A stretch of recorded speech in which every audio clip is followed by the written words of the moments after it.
Magkano ba yan nandyan sa'yo? Dapat pabigo ng gamot to eh. Pabigo ng gamot.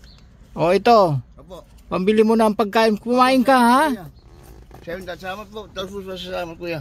O sige mga kababayan na yan. Sige. Kaya po. Salamat ba rin? Sigdado.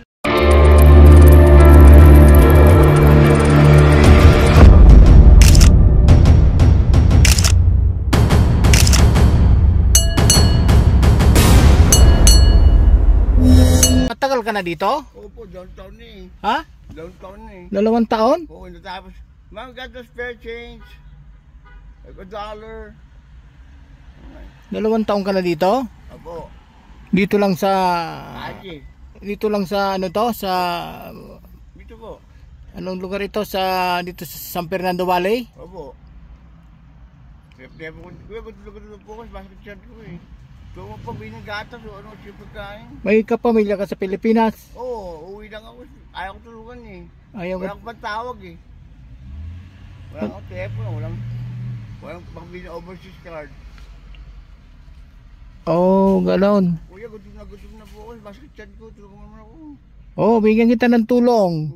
So, Salamat po kuya. pwede ba tayo mag-usap? Opo, pakain mo na ako kuya. Gutom ko siya.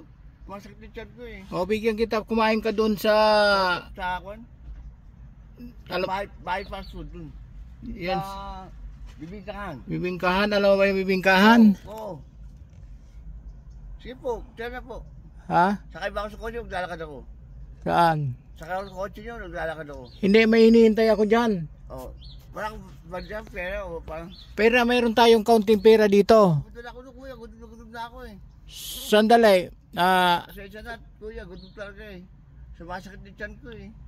Alam mo ba ang Bili na akong pagkain kuya, gutom na po eh. pagkain? Oo, masakit na tiyan ko eh. Bigay resibo sa'yo. Pag nagunta mo dun, hintay kita dun. Kakain lang po ako. Magkano ba ang pagkain doon? $6 yata, $7. Oh, $7. Bigyan kita ng $7. Opo. Ano po ang pangalan niyo po? Tito Manapat. Kaya mo ko yung Google. Tito ano? Manapat. Makikita nyo sa Forbes magazine. Tito Manalag. Manapat. Saan po kayo sa Pilipinas? O sa Manila po. Saan sa- Ako dun tatlo. Saan sa Manila? Sa Ross Boulevard. Roas Boulevard. Wala naman bahay sa Roas Boulevard eh. Condominium. Mapahit kuya. Gutom na po ko eh. Sa... Doon tayo mag-usap kuya. Pabili mo ng pagkain. Oo, bibigyan kita. Walang problema. Alam mo naman, tumutulong tayo I sa... got spare change guys. Tumutulong tayo sa kapwa. Tumutulong tayo sa kapwa. So... Gutom na po ako kuya. Pabili mo ng pagkain.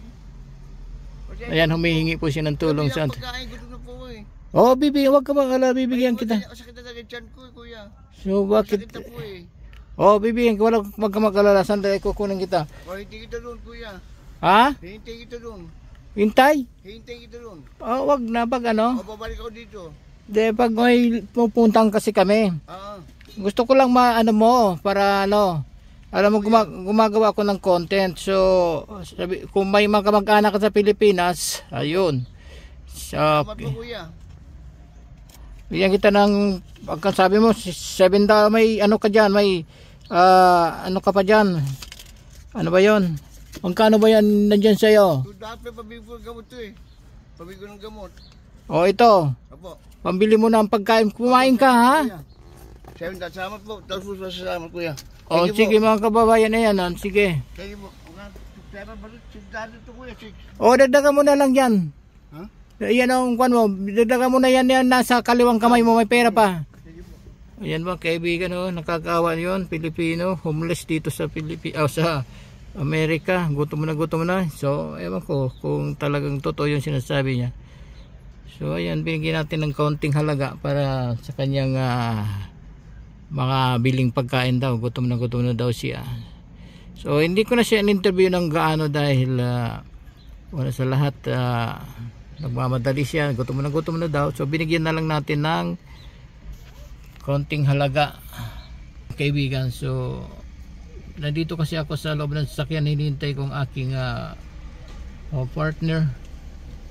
So may lumapit sa atin na isang Pilipino, isang kababayan natin dito sa Amerika. Siya daw po ay homeless. So natutulog na lamang daw po siya sa sa kalsada. kalsada na lang daw po siya natutulog. So mahirap paniwalaan, pero humihingi naman ng tulong.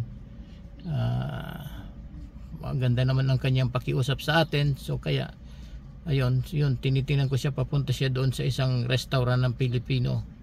Ang pangalan ng restaurant ay yung Pilipino ang pangalan. Bibingkahan daw, yung Bibingkahan restaurant.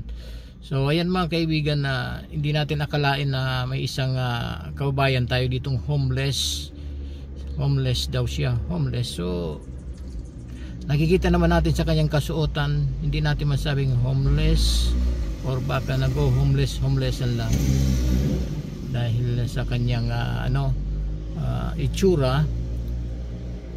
Yun, nakiusap sa atin. Sa totoo naman, ayan, papunta po siya doon sa restaurant.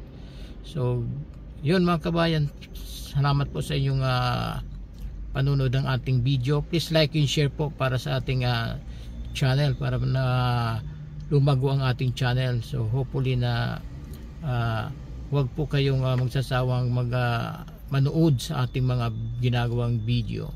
So ayan po mga kabayan, salamat po sa inyong lahat. Dito na lang po. Ayan, salamat.